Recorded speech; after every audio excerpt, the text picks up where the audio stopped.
उसकी जो visa fees है वो 17-18 हज़ार रुपये है, जो कि अब बढ़ गई है, पहले 13,500 थी इंडियन करेंसी में।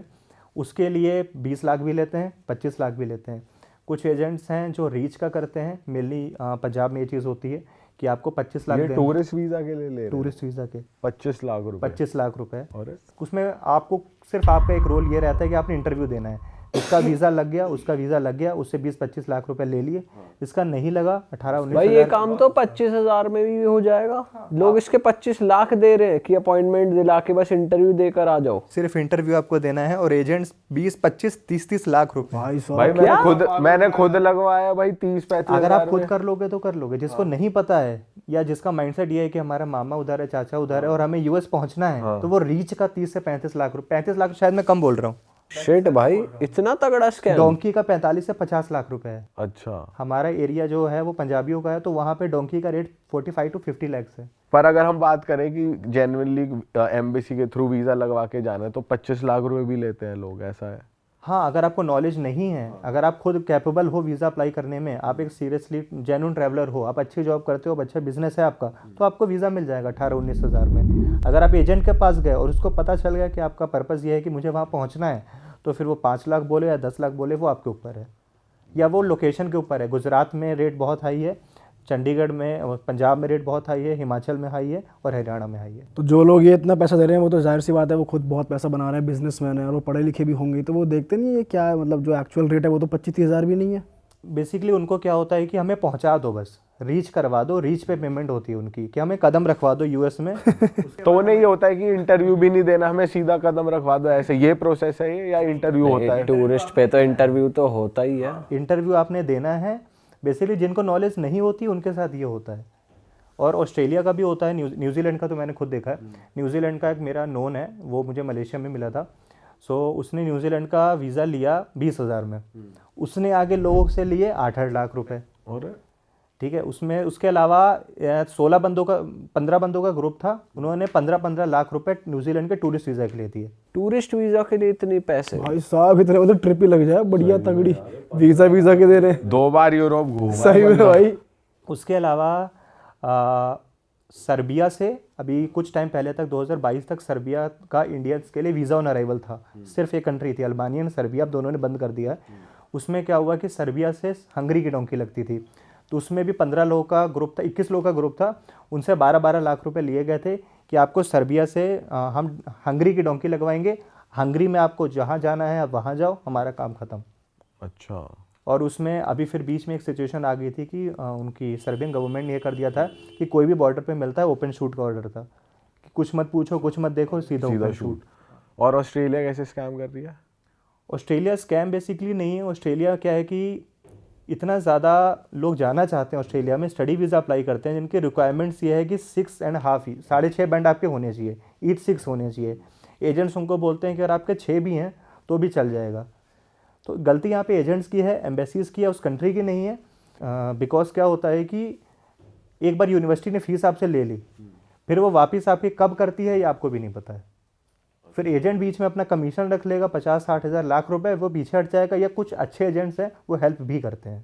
भाई बहुत तगड़े स्कैम चल रहे हैं। और यूरोप में और कौन सी कंट्री पॉपुलर है डंकी के लिए, या कहाँ कहाँ जा रहे हैं लोग? यूरोप में बेसिकली हंगरी और हंगरी का बुडापेस्ट वगैरह जा रहे हैं। हाँ, बुडापेस्ट वगैरह। सर्बिया से हंगरी की डोंकी। वो कैसे लगती है? बोट से बैठ के या नहीं, कैसे? वो जंगल? हंगरी से border share, land border share करता है हंगरी सर्बिया के साथ में। तो पहले ये चीज़ होती थी, अब वीज़ा थोड़ा सा स्ट्रिक्ट कर दिया है। अब जैसा आपको शेंगन में वीज़ा चाहिए, सेम आपको सर्बिया के लिए भी चाहिए, तो इतनी नहीं हो रही है। बट जो रशिया का अभी भी हो रहा है, रशिया पोलैंड का भी हो रहा है, रशिया फिनलैंड का भी हो रहा है, और रशिया एस्टोनिया लाटविया का इतना नहीं है, बट उसका भी होता है। अच्छा, तो इंडियंस को मतलब कुछ वीज़ा तो लेना पड़ेगा यूरोप में लैंड करने के लिए, या फिर कैसे जाएंगे? कोई जो एलिजिबल ही नहीं है वो कैसे जाएंगे? अब अगर आपको शेंगन जोन का, बेसिकली शेंगन जोन का अगर आपको वीज़ा लेना है, तो अगर आप इंडिया में 70 से 80 हज़ार की जॉब करते हो, आपके पास ITR है, इनकम टैक्स रिटर्न्स आपने फाइल करे हुए हैं डिफरेंट ईयर्स पे, एक साथ में नहीं, तो आपको वीज़ा मिल सकता है। या आप बिज़नेस कर रहे हो, आपका अच्छा टर्नओवर है, तो आपको वीज़ा मिल सकता है। अब जो इंडिया में 15-20 हज़ार कमा रहा है वो घूमने की तो सोच ही नहीं सकता यूरोप में। तो ये तो हो गई नॉर्मल लोगों की बात जो वीज़ा लेकर जा रहे हैं किसी शेंगन एरिया में, फिर वो वहाँ पे डंकी करेंगे। लेकिन अगर किसी को वैसे ही जाना है इलीगली, तो वो कौन सी कंट्री में लैंड कर रहे हैं? मोरक्को? अगर आपको इलीगली एंटर करना है यूरोप में, या तो सर्बिया या मोरक्को, या फिर आप कुछ ऐसे तरीके हो गए हैं कि माल्टा एक कंट्री है यूरोप में, माल्टा शेंगन में है। कुछ टाइम पहले तक ये था कि लोग वहाँ पे वर्क परमिट्स लेके चले जाते थे, इजी होता था वर्क परमिट, कुछ वहाँ पे काम करते थे, कुछ वहाँ से माल्टा पहुँच के 2-3 महीने बाद वो या तो पोर्चुगल चले जाते थे, उनके वहाँ पे कोई ना कोई नोन होता था, या वो जर्मनी चले जाते थे, या वो फ्रांस चले जाते थे, जो कि अब लीगली जा रहे हो, आपने उस कंट्री का वर्क परमिट लिया है। बट क्योंकि शेंगन वो यूरोपियन स्टेट्स हैं, वो कंट्रीज़ हैं बट मेंबर ऑफ स्टेट्स हैं, तो अगर आपको इंडिया का वीज़ा मिल गया आप कहीं भी इंडिया में जा सकते हो। ऐसे अगर आपको शेंगन जोन का वीज़ा मिल गया आप कहीं भी जा सकते हो 29 कंट्रीज़ में। तो फिर वहाँ पे जाके वो देख लेते थे, बट स्टिल दूसरी कंट्री में वो इलीगल है।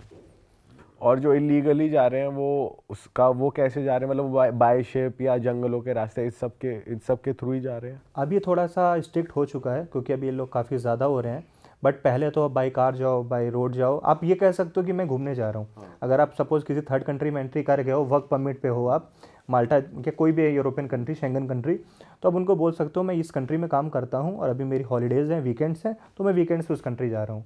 लेकिन अगर आपको ज़्यादा टाइम हो चुका है तो उसका कोई प्रूफ होता नहीं है, क्योंकि एंट्री एग्जिट होती नहीं है। भाई क्या हमारी नेबरिंग कंट्रीज़ के लोग इंडिया में भी डंकी मार रहे हैं? कोई आना चाह रहा है इधर, आ रहा है, चल रहा है, ये रूट है कोई ऐसा? नेबरिंग कंट्रीज़ का नेपाली के लिए तो ज़रूरत नहीं है, बट बांग्लादेशी बहुत ज़्यादा हो रहा है, बहुत ज़्यादा हो रहा है। असम के साइड से बहुत ज़्यादा डोंकी कह लो कि इतना स्ट्रिक्ट नहीं किया बॉर्डर्स, तो काफ़ी ज़्यादा बांग्लादेशी लोग आ रहे हैं। और अफ्रीकन्स भी कुछ आते हैं यहाँ पे स्टडी वीज़ा लेके। हाँ, और फिर उनका यही है कि जो लेडीज़ हैं वो गलत तरीक़ों में इन्वॉल्व होती हैं, और जो लड़के हैं या मेंस हैं वो स्मगलिंग। तो ये अफ्रीकन भी इलीगली आ रहे हैं इंडिया में, स्टडी वीज़ा लेके आ रहे हैं। तो स्टडी वीज़ा आने के बाद अगर वो टाइम हो जाता है उनका, तो फिर वो यहाँ रुक जा रहे हैं इलीगली, ये कह कुछ रहे हो रुक भी जाते हैं, कुछ चले भी जाते हैं, कुछ एक्सटेंड करवा लेते हैं वीज़ा को। आप? और अफ्रीकन जो आप लेडीज़ या गर्ल्स कह रहे हो जो यहाँ पे आ रही हैं, वो लोग क्या गलत काम कर रहे हैं? वो चलाते हैं लेडीज़ वगैरह, और जो मेंस होते हैं वो बेसिकली ड्रग्स स्मगलिंग वगैरह करते हैं। तो ये आपको कैसे मालूम कि पैकेट चल रहा है अफ्रीकन? काफ़ी ज़्यादा न्यूज़ में भी आता है, काफ़ी ज़्यादा है। जनकपुरी वेस्ट में मेरे कज़न रहता है, उनका एक एरिया, वहाँ पे एक एरिया है, वहाँ पे मैंने खुद देखे हैं अफ्रीकन्स वहाँ पे रहते हुए देखे हैं, तो सुना भी है। भाई ये तो हमने भी सुना है कि वो किडनी विडनी में कुछ ड्रग्स डाल के ले आते हैं, यहाँ आके सर्जरी करा लेते हैं, ऐसा भी चल रहा है। जो ब्लैक्स होते हैं ये कॉलेजेस में भी ड्रग्स की स्मगलिंग वगैरह कर रहे होते हैं। हाँ, बेसिकली ड्रग्स तो या तो अफ्रीकन कंट्री से आता है या पाकिस्तान से आता है अभी भी। पाकिस्तान से तो वैसा वाला सीन है ना जो उड़ता पंजाब में देखा, बॉर्डर फेंकते हैं बॉर्डर से वो ड्रोन वगैरह ड्रोन, से, हाँ। वैसे। बट अफ्रीकन कंट्री से भी ये चीज़ आती है, बाई शिप भी आती है, बाई लैंड भी आती है, बाई एयर भी आती है। ओह, क्रेजी है। और आप अभी ऑफ कैमरा बता रहे थे शायद कि कुछ ह्यूमन ट्रैफिकिंग हो रही है, दुबई ले जा रहे हैं, वो बताओ। हाँ, बेसिकली क्या है कि यूट्यूब पे कुछ ऐसे यूट्यूब चैनल्स हैं जिनके सब्सक्राइबर्स नंबर्स में इतने नहीं हैं, बट वो लोगों को झांसा दे रहे हैं कि आपका काम फ्री में हो जाएगा।